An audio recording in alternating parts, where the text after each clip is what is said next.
coming to a sunrise. So what my eyes, that moment I visualize is coming. If you could see me now, see I'm gonna break through the life I knew. Been waiting, a dream come true. Still aiming. If you could see me now, if you could see me now. Hey guys, welcome back to the channel. As you guys know, a couple days ago we hit 500 subscribers. It's my first 500. I'm excited, and I want to do something a little special for you guys. So we're going to talk about two major things in this video real quick, and just so you guys know. First thing we're going to talk about is my name. Well, the name for my channel, where it came from, what it means, and how you're actually supposed to pronounce it. Because I actually get asked that quite a bit. Also, we're going to talk about my major goal, the future goal I have for the channel. I do have a big end of the line goal, and I would love to tell you guys what that is. But let's start off with my name. The name is pronounced Zaphikel. Zaphikel. It's technically spelled incorrectly because it does come from a character from my favorite manga series. The A in the middle, take that out. That's how you're supposed to pronounce it. The reason I spelled it wrong on purpose was so that way it was unique, it was mine, nobody else ever copied it. I actually use that name as my gamer tag. I use it a lot of times online for just about everything. It's on my Twitter, my TikTok, Instagram, everything. Now, the character, the manga series is called Angel Sanctuary. It was a 20-volume manga series. It was the only manga series where I ever owned every single volume. As short as the time as that was. Again, long story. That's a long story. Now, the character that I chose to take the name from, I really liked his name. I thought it was very unique. Even though he wasn't my favorite character, I thought he had the most complete and most interesting storyline. And he was just a smart mother. And I love the smart characters. So I just want to tell you guys a little bit about him. Well, I'll just tell you the whole story about him. It's pretty short. So, Zaphikel was a high-ranking angel heaven, and there was only a few angels that were actually above him, but he wasn't always in that position. He kind of feels like he operates kind of a government-ish position. Originally, his job was more military, kind of black ops-ish.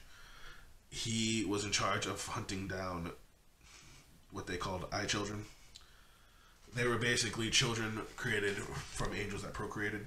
His job was to take out those children and to capture the people who parented said children. Procreation and relationships were obviously taboo amongst angels, and it was like a huge deal for them. Well, while he was supposed to be enforcing said rules, he also liked to break some rules. So there were some female angels that he kind of womanized. Well, one angel in particular, got really offended by it. But she had a best friend who actually got on his ass about it. And this best friend, whose name was Anel, took a particular interest in Zaphikel and what he was doing. And they would always bump heads. Well, they ended up falling in love because, she was a super strong-willed woman. She was beautiful. She was intelligent. And she helped him learn to basically hate what he did. He hated just following orders and just having all the blood on his hands. Well, they fell in love, and she actually became pregnant. So he was going to take her and basically disappear. He knew what would happen if anybody found out she was pregnant by him. Well, one of the higher-ups found out about it and set him up, basically setting him on what was supposed to be his last mission to take out a terrorist cell. And when he takes out said terrorist cell, they tell him, you also have to make sure you take out the leader. The leader is going to be a woman with short red hair and a speech impediment. Well, after he clears out the rest of the terrorist cell, he gets into the room where she's supposed to be in, and he sees her pointing a gun at him. And without hesitation, just immediately kills her. He uses some long-range, angel power. Well, as she gets sliced open and falls over to the ground, it turns out the hair was a wig, and out comes the golden hair that he recognizes so well. And he sees that the gun was actually taped to her, was actually strapped to her hands. and the speech impediment was caused by a needle in her neck, and it was his girl. It's really sad that he killed her. Well, he also, takes the fetus out of her, tries to put it in an incubation tube to try and save it, and he loses the fetus too. He gets sentenced, and he gets branded as a fallen angel, and is basically told to kill himself. That's his punishment. So he lost everything. He has nothing to live for. He immediately goes and slits his throat. Well, upon slitting his throat, a special angel appears. The very first angel ever created. The most powerful angel ever created. This angel has the ability to control time, heal wounds, so such and forth. The angel heals him, basically tells him it's not his fate to die here. And upon seeing said angel, he loses his sight because of the angel's brilliance. Well, fast forward to the present, and now he is a high position government official, and he's also the leader of a rebel group within heaven. He's basically seeking to overthrow heaven's government from within side. So he's playing the double sides. And he has a subordinate named Raziel who looks up to him. He's much younger. And he ends up revealing the truth of what he is to Raziel.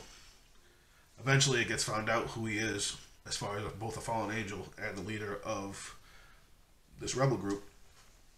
And he gets sentenced to the worst fate an angel can have, which is basically to have their wings forcibly removed.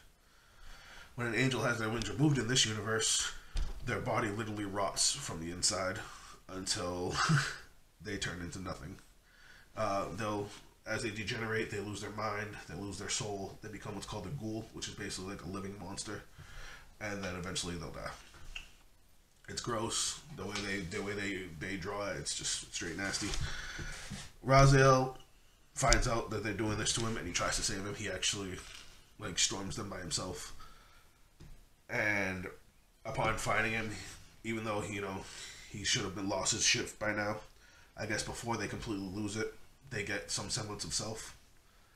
And upon them coming together, the main character of the story is there, but that's not important right now. When the two of them meet, the first angel reappears to him. He basically gives him back his sight, so that way he gets to see Raziel before he finally, becomes a full-blown ghoul. And he basically reveals to Zaphakel that the baby that he had tried to save in the incubation chamber actually did survive and eventually grew to be the child that became his subordinate. And it turns out he was with his son the entire time, which was completely out of the hands of everybody. So they make it as a play on fate that they were supposed to be together to begin with. He basically passes the leadership of his rebel group to his son. They embrace, and then he turns into a full-blown monster, and his son basically guns him down. It's sad, it's painful, but the character was so cool, so intelligent, and such a badass for a blind angel. And I just, like I said, I loved his name, and once I took the handle, it just stuck. A lot of people call me Zaf for short. You guys can do that too. Anyway, on to the second topic. My long-term goal. It's a super long-term goal. We're only at 500 subscribers. It's going to take me forever to get there, but I want to do this. This is in my mind, I want to do this. And I can only do it with your guys' support. So I've seen a couple other content creators get big enough to where they were able to have their own panels at conventions. Two of them in particular were Daquan Wilshire, who had a panel at CommandCon, and Heavenly Controller, who I believe had a panel at a HentaiCon. I think. I'm not 100% sure where he had it, but he did have one. Well, there is an anime convention about an hour from where I live called Anime Boston. I go there every year. I would love nothing more than have my own panel. That's what the panel would be about. I would do a whole panel about an introduction into nerdcore music. I would play songs, videos, talk about the artists, everything that I could, and try to bring as many people I can into this amazing genre of music. I fell upon nerdcore completely by accident, and I love it. It's basically changed the way I do so much. I interact with these artists, and it's just, you guys are fantastic. And even if everybody who comes to my panel already listens to nerdcore, I would literally just bump these artists' music all day long and just have an absolute blast with it. That is my long-term goal. I am just a small time reactor, but if I can help even one more person find nerdcore, find these artists, enjoy this music, I would. I've had people in my comments tell me that they didn't even listen to this kind of music until they saw my reactions, and my reactions opened them up to nerdcore. I have members of my family who love rap, who love rock, who never even knew this was a genre of music. Like, all the nerdcore artists that watch this video, you guys are fantastic, you guys are amazing, I love all of y'all. If I can help you get even a little bit bigger, then I did my job. Anyway guys, that's it for me. I hope you enjoyed this video. I know I kind of talked a lot, but I really do appreciate your support, and I really do appreciate the comments, the likes, all of it. It all means a lot to me. But either way, that's it from me guys, and I'll catch you on the next video. Later. I have a dream, that's all I need. I'll make it happen with some work and belief. Know what I want, so I'll take it on. I've made mistakes, but mistakes make you strong. Let's break it down for a minute. I want the crown, I'm gon' get it. You hear me loud, man, I'm winning. Yeah, Charlie Sheen will be grinning.